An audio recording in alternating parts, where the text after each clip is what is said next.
John Beltran, Dave Urick back from Beat Digger Stadium as the coin toss is about to take place. The Beat Diggers are coached by Randy Dreitz. The assistants are Ron Albo, Lance Schwint, Dick Creighton, Matt Manier, Ken Garcia, and David Cummings. The Beat Diggers are dressed in their maroon uniforms. They will accept the opening kickoff with the white numerals. And Weld Central coached by Mike Brown, assisted by Robert Gutka, Antonio Perez, and Mike Reeves. And Dave, interesting uniform colors there for the Rebels tonight. Well, I'll tell you what, I've never seen anything like it. Red, bright red, shiny, that lycra shiny pants, the little white stripe, kind of on the hip. And then the jerseys are like a Houston Oiler blue with red numbers. Boy, really hard to see. Yeah, a little bit darker than a baby blue. Yeah.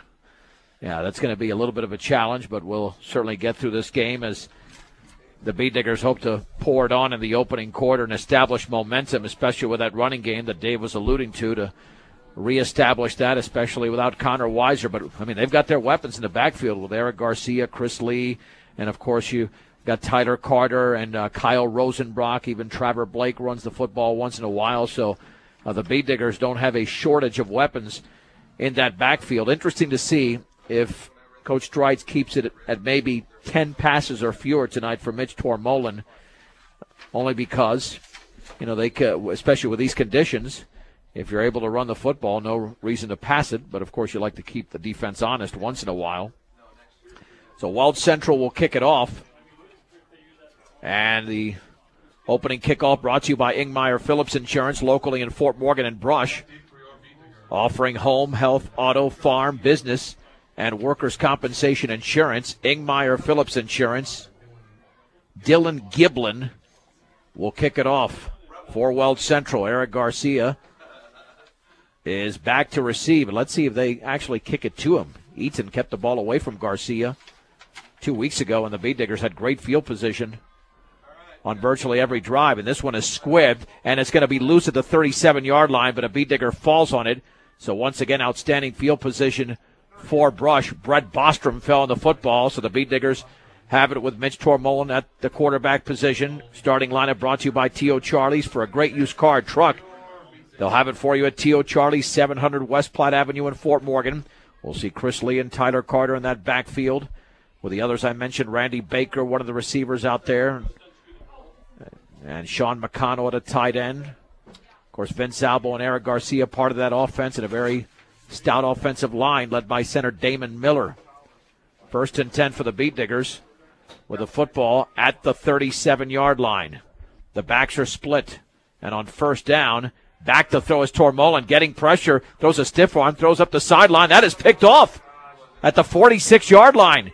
Tormolen throws his second interception of the season, picked off by Eli Hollister, the linebacker at 6 foot 175. Yeah, Tormolen was rolling out to the right. He had a lot of pressure on him, and you can see Randy Baker, our tight end. He was running across. He ran a kind of a drag pattern across the middle, and Tormolen was waiting for him to get over there in the line of vision, and the defender was just waiting for him to throw the ball and step into that passing lane. Looks like 4 receivers out to the right. The quarterback is Brandon Blackston under center from the Beat Digger 45-yard line. There's a pass out in the right flat behind the line of scrimmage. Heaves it up the field. That pass going to fall incomplete. It was thrown to the right flat, so that was actually a lateral to Travis Siebers. And he tried to throw it up the right sideline to Tyler Nebelsick. And that fell incomplete. It wobbled out of his hand. It looked like a dead duck for the time it left his hand. 2nd down and 10 from the Beat Digger 45-yard line. An odd start to this game, Dave. Boy, they both come out with some tricks. Tell you what, Brush was a little lucky there getting away with that. If he had been able to throw the ball, I'm afraid they would have caught us flat-footed. 2nd down and 10, and there's the give.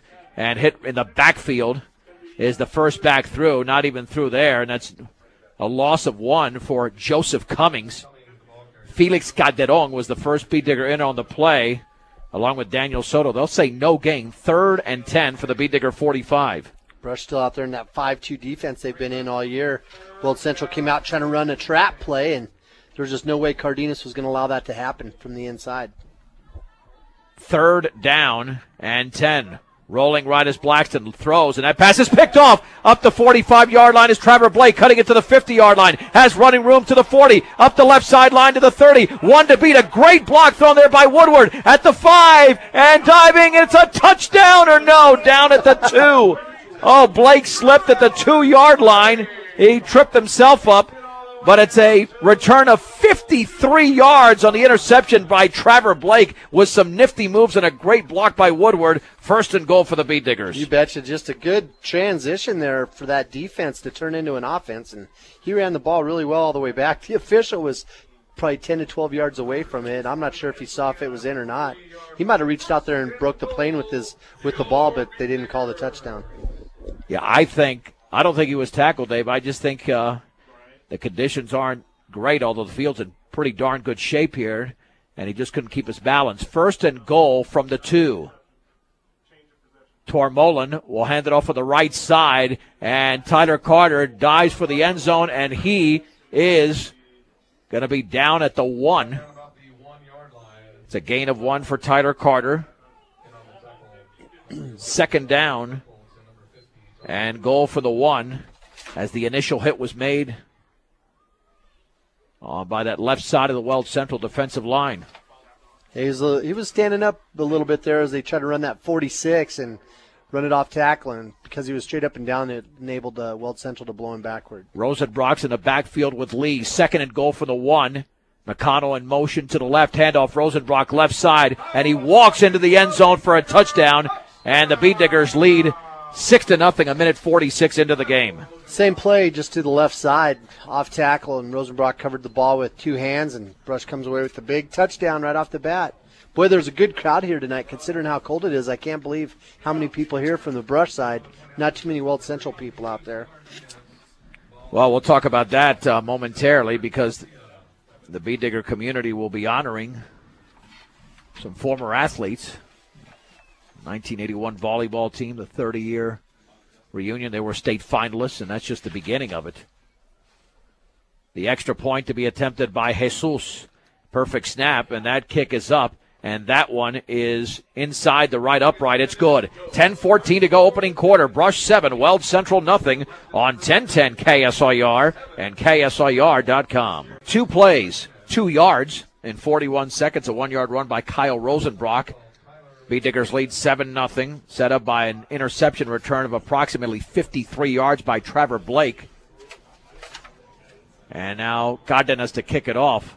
I think that's Josh Buchholz back to receive, one of the two, and that is high and fairly deep. Fielded at the 7. Straight ahead to the 10 to the 15, across the 20-yard line, breaking a tackle up the left sideline to the 30. Another long return across the 35 towards the 40, maybe the 42, and that is Tyler Nebelsick, as the Beat Diggers once again had trouble covering the kick. And Sean McConnell in on the play, but it's a return across the 45 to the 47, a 40-yard return, Dave. That's just not a good job. Yeah, we missed a tackle back there on about the 20.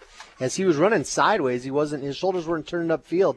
Boy, here comes Weld Central. They got a hurry-up offense ready to go. First and 10 from their own 47-yard line, trailing 7-0. Quarterback Blackston hands up right up the middle, a big hole across the 50 to the 45, inside the 45 to the 44-yard line, and that is Buchholz on the carrier. Gaining 9 yards, Eric Garcia made the tackle for Brush. Yep, they just ran that trap up the middle. He come out in double tight with the flanker out there to the left side, and they just lined up and said, we're going to run the ball right down at you. After the gain of 9 by Buchholz, 2nd down and 1 from the Beat Digger 44-yard line. Backs in an eye, the quarterback Blackston quickly hands it off to the first man through. Very short gain, but looks like a first down by Buchholz as he runs to the 42-yard line. And the initial hit was made by Ethan Brost, but it's a gain of 2 and a first down for the Rebels. Yeah, it was just the same play, only over to the left side that time. Just 2 traps in a row, and Weld Central trying to establish a little bit of a running game in the middle. First and 10 from the Beat Digger 42. Well, they certainly couldn't pass it last time. They struggled with that. Levi Schlitt is also in that backfield along with Buchholz. First and 10. There's the handoff to Buchholz. Breaks a tackle at the 42. Drives inside the 40 towards the 38-yard line, gaining 4 yards. Sean McConnell made the tackle, but too many yards if you're the Beet Diggers on defense, 2nd and 6. Buckhold shows a lot of strength, boy. He gets hit, but he doesn't go down, and he keeps driving a foot. If you have a hold of one leg, he's dragging you behind him. Okay, this is a hurry-up offense being implemented by Weld Central. Beet Diggers lead 7-0, 8:49 to go in the opening quarter. On 2nd and 6, there's the give on the counter right side, and it's short yardage to around the 35-yard line as it was Schlitt on the carry. Levi Schlitt, Trevor Blake, the first man in on the hit. And the gain is going to go for 3 yards. 3rd and 3 for Weld Central. Undoubtedly, this is 4-down territory. 3.5 minutes into the game with the Beet Diggers up by a touchdown. Yeah, they're doing a pretty good job of running the ball. I noticed on that play, they're tied in. He's standing up in that formation. I know he's one of their top players and their go-to pass guy, and you can bet our coaches told our defensive ends to make sure to knock him down, and that allowed him to get outside a little bit there. 3rd and 3 from the Beet Digger 35-yard line. And there's a bootleg left for Blackston. Takes off, throws, and the pass is complete underneath inside the 30 towards the 28. And the pass was caught by Travis Siebers, but a first down and a gain of 7. Yeah, that's kind of what we were just talking about. And our defensive end on this side, boy, he grabbed a hold of his outside shoulder and he shook him a little bit and gave him a good push. But Siebers showed his strength as he ran that. It was like about a 3-yard slant across the middle, and he was clapping his hands, showing that he was open. They're in that huddle for maybe 10 seconds, if even that, after the pickup of 7. And there's the give to the deep back, and there's a decent gain for Buckholtz as he runs towards the 25-yard line and never goes down. Or check that, that's Schlitt. Schlitt with a carry, a gain of 3. Daniel Soto made the play. Dave, we've already seen about 3 or 4 plays here on both sides where the play has been stopped, but the ball carrier never hits the turf. Yeah, just guys tackling a little bit high. I think it has to do with the weather out there. It's cold. And 2nd down and 7 for Weld Central. The Beet Digger 25-yard line, attempting to tie this game with 7:20 to go in the opening quarter. Brush leads 7-0. Blackston hands it off to the first man, and there's a decent gain to Buckholtz right up the gut to the 22-yard line. That's a gain of 3. Kyle Rosenbrock makes the play. 3rd down and 4 for Weld Central at the 22-yard line, and that's going to be a short 4 considering the mark to make is just inside the 19-yard line.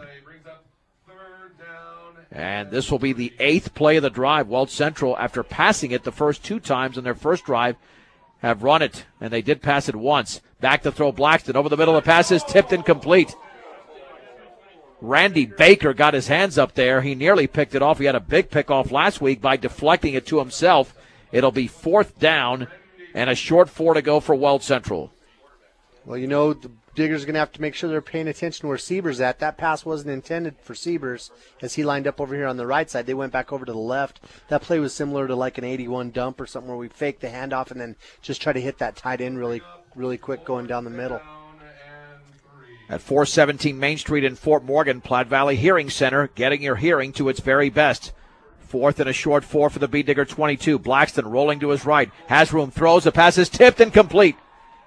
It was intended for Siebers. He wants interference, but that's not going to be called when the pass is tipped prior to getting to the receiver. And the Beet Diggers will have the football after 2 consecutive tips of passes just beyond the line of scrimmage. You know, even if the ball wouldn't have been tipped, I'm not sure he would have had a chance to catch it because we had him kind of in a Siebers sandwich. We had him defensive back behind him and a linebacker in front of him. That was a Siebers sandwich. Now it's time for the Beet Diggers to get to work on offense. They haven't had the football much, only for 41 seconds, but it did result in a touchdown. They have more yards on defense with a Trevor Blake interception. 1st and 10 for the Beet Diggers at their own 22-yard line with 2 in the backfield. They're split handoff on the left side, and that's nothing for Tyler Carter. Check that, Chris Lee. I mean, hit right there at the line of scrimmage. The Beet Diggers didn't get much blocking, if any, there. And the initial penetration for Weld Central came from John Mekatuck, the 6'1", 190-pound defensive lineman, a junior. 2nd and 10 for Brush. Well, Central comes out with 5 guys up there on that line of scrimmage and then 3 linebackers. They have their corners out there playing a sort of a linebacker position, though, on the side where we don't have a split end. So they're sending some linebackers every play. 2nd and 10 to go for the Beet Diggers at their own 22-yard line. Let's see if they stick with a ground game. McConnell's in motion to the right. This will be a give right up the middle. A big hole, breaking and tackles Garcia at the 30-yard line, up the left sideline to the 40. He runs into a Rebel across the 45 to the 46, a gain of 24, and a Brush Beat Digger first down. Garcia always comes up with the big play, doesn't he? That time Brush showed all the flow was going to the right side. Garcia took it back here to the left with sort of a crossbuck sort of a look. And, boy, their linebackers, they didn't blitz them, but they all fed over to the left side, and it just left Garcia wide open. Yeah, thing of beauty, and Garcia will utilize that speed. First and 10 for Brush at their own 46-yard line, a 7-0 lead on Kyle Rosenbrock's 1-yard run. Blake is a receiver to the right. Carter and Garcia are in the backfield on first and 10 from their own 46-yard line. Blake in motion to the left. There is the give on the counter. Running left is Garcia. Stiff arm at the 50-yard line. Up the left sideline. Out of bounds. Should be a first down and a gain of 10 at the 44-yard line. As running him out of bounds was Tyler Nebelsick. It's a gain of 10. Let's see if they'll measure. Boy, that was just a nice run again, a nice play. Brush is using their 30 series. They fake the trap up the middle, and then hand it off to Garcia over here on the left side with that 37, where he's running it off tackle. They pull that guard over here and kick the defensive end out. Cargill Meat Solutions takes as much pride in the community just as they do in the products they provide to their consumers. Cargill Meat Solutions, part of the KSIR B106 scholarship program. Dave, should be a nice halftime ceremony with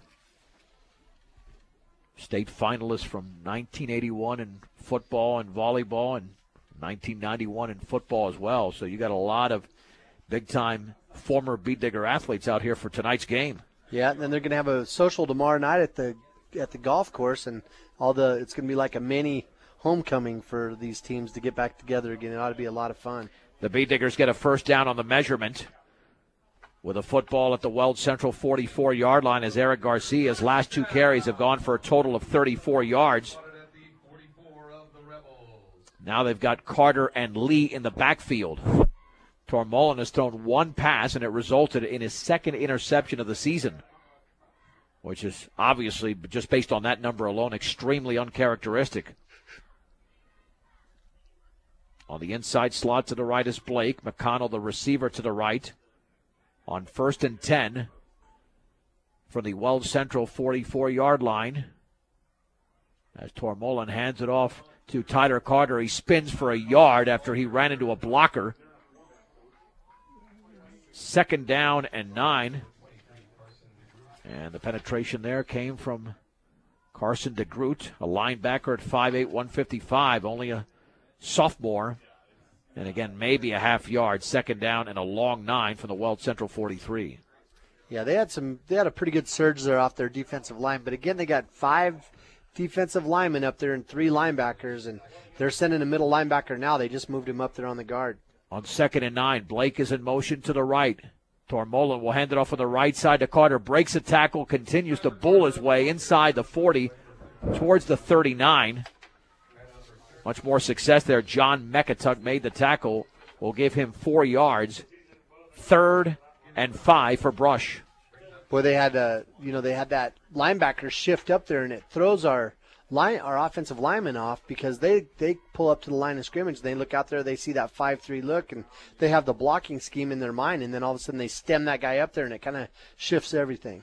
4:10 to go in the opening quarter. Brush 7, Weld Central nothing. It's 3rd and 5 for the Beat Diggers at the Rebels' 39-yard line. On a cold night as Blake is in motion to the left. And there's the pitch. The ball is loose and let's see who fell on it. I think Garcia fell on it. And was that a fake pitch, Dave? I mean, I completely lost where that ball was going because it looked like Garcia was supposed to get a pitch. And something crazy happened there, but Garcia fell on it at the 41-yard line, a loss of 2. It'll be 4th down and 7. When we run that quick pitch, we like to fake that handoff up the middle. Remember, Greg Geno always had a lot of luck with that fake pitch and the handoff up the middle. And I think our fullback might have forgot that he wasn't getting the ball, or else Tremolin forgot he was supposed to get the ball, and the ball was pitched, and nobody was there to catch it. One receiver out to the right. 4th and 7 for the Weld Central 41. Beat Diggers are going for it. Tormolin back to throw, looking over the middle. The pass is going to be incomplete. Intended for Trevor Blake at the 30-yard line, and Tormolin is off his game so far at 0 for 2 with an interception. Weld Central takes over.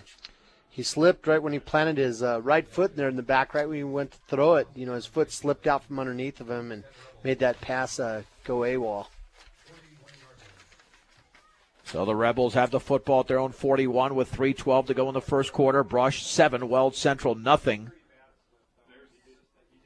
Well, that's now at the 40-yard line. It's amazing how it actually changes. At the 40, 1st and 10. Rolling right is Blackston, throwing underneath. The pass is broken up at the 45-yard line, intended for Siebers. Ethan Brost tipped it away. Excellent defensive coverage, 2nd down and 10. You know, Siebers is the go-to guy. Our defensive end over here, Soto, grabbed a hold of him and shook him up a little bit, but I watched Siebers use a swim technique to get down the field, and then he cut it to the sideline. Man, Brost was right behind him, reached out with his right hand and pulled a Champ Bailey and knocked the ball down. Yeah, that was a nice play. 2nd down and 10 to go for Weld Central at their own 40-yard line with 3:07 to go in the first. Blackston with 1 in the backfield. Let's see if he hands it off this time. No, quick drop, throwing out over the middle. The pass is tipped and complete. Off the hands of the intended receiver, Dylan Giblin. Dave, he was open on that slant, but the ball was thrown a little bit high, and it still was fairly catchable. Yeah, our corner out there is playing about 7 yards deep. As soon as they hike the ball, you know, their job is to start backpedaling and watch the pass, and they just ran that quick slant. 3rd and 10 at their own 40-yard line. The Beat Diggers' biggest play has come on defense so far. 2 in the backfield, and there's a collision on the handoff and nothing doing to the first back through, maybe a yard to Josh Buckholz, but he was stood up by the Beat Diggers. Ethan Brost made the first contact. Felix Calderon and Kyle Rosenbrock were in on the play. 4th and 9 for Weld Central at their own 41-yard line as we approach the 2-minute and 40-second mark of the opening quarter with the Beat Diggers leading 7-0 on Rosenbrock's 1-yard run. And now Weld Central to punt. Eric Garcia standing at his own 25. That might be Joseph Cummings to punt. Perfect snap at the 30. Gets it off. That's actually Siebers. High fluttering punt. It'll land at the 27-yard line. Take a huge Weld Central roll. Now picked up by Garcia. Reverses his field up the left side of the 15-yard line. Looking for a block at the 20. He's only got one man to beat if he can get a block. Cuts it back in to the 40-yard line. Up the field to the 50. And he's down right there as the Rebels caught up with him. But that's a return of close to 38 yards on a play that could have been disastrous for the Beat Diggers. But the athleticism of Garcia puts the Beat Diggers at midfield. He had him right where he wanted him. Eric loves to get people running one way and then cut back against the grain, but he was waiting for some guys to hustle down the field and get some blocks for him. He just didn't get it. Now the two biggest plays have been on defense and now on special teams. 1st and 10 at midfield. Let's see, the Beat Diggers are more efficient offensively. They've looked flat so far. Of course, they haven't had the ball too much, 2-yard drive, but even on the last possession, they did have a 10 and a 24-yard run by Garcia. That was about it. 1st and 10 at midfield. Tormolen will hand it off on the right side, and that's a pretty big hole. And a gain of close to 5 for Chris Lee before he was tackled just inside the Weld Central 45, 2nd down and 5 for the Beat Diggers. Lee ran that dive over the right side, and Brush didn't have very good fakes on that play, but Lee had so much speed he shot ahead. But, again, Weld Central started off with a 6-2 look, and then they moved that linebacker back to the middle. So they're stemming those guys and trying to mess up our blocking schemes. Rosenbrock's in that backfield. Jake Brown is now the receiver to the right. 2nd down and 5 from the Weld Central 45. Tormolen hands it off to Rosenbrock, the D-back running left. He's got maybe a yard. He was stood up big time, and they're going to give him nothing. Too many Rebels in there, including Brandon Eskew, the 6', 275-pound sophomore defensive lineman. 3rd and 5 for Brush. Yeah, Rosenbrock there was no hole to run to, and so he went up to the line of scrimmage because there was no running room. Instead of bouncing it from side, he kind of hesitated for a second, and that's what allowed Eskew to just manhandle him. Brett Bostrom in there lining up on the inside slot to the right. Rosenbrock and Lee remain in the backfield, 3rd and 5.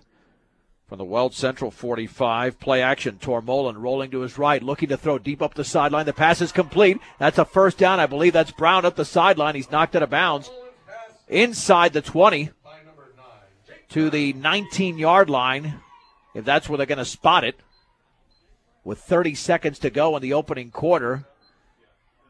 And let's see if it is the 19. It will be a gain of 26 and a first down for the Bead Diggers. Boy, Jake reached up there and he caught the ball with his hands, didn't he? And this is the kind of night you see guys sometimes bring the ball into their belly. He didn't do it. He aggressively went up, came back to the ball, made the catch, and then he turned it upfield. So great play there by Jake. 1st and 10 for the Bead Diggers at the 19-yard line. Tormolen again, play action. Deep over the middle. That pass is caught. Touchdown! Wide open to Randy Baker. No one was within 10 yards of him. And the Bead Diggers on that 19-yard pass play from Tormolen to Baker lead 13-0. You know, they just went to that fake on the right side and then threw that 81 dump on the left side. And Baker coming out of that tight end position. He's so quick. He got down the field. And, boy, all the Weld Central players, even the corner on that side, their free safety, the corner, all the linebackers, everybody bid on the run. And they were all gone, leaving Baker wide open. Dave, wide open. I mean, there was no Rebel even close to him. Jesus Cardenas to attempt the extra point off the hold of Eric Garcia. The snap is perfect. The kick is up, and that kick looks good, and the kick is good. 26 seconds to go in the opening quarter. We'll keep it right here with the Bead Diggers leading the Weld Central Rebels 14-0.